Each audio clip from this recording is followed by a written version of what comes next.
Amb el malestar explícit de l'alcaldessa Rita Barberà i del govern valencià, el veler Women on Ways ha arribat a port.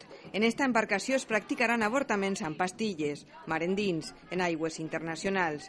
Les dones que avorten no demanaran cap autorització, estaran emparades per la legislació holandesa.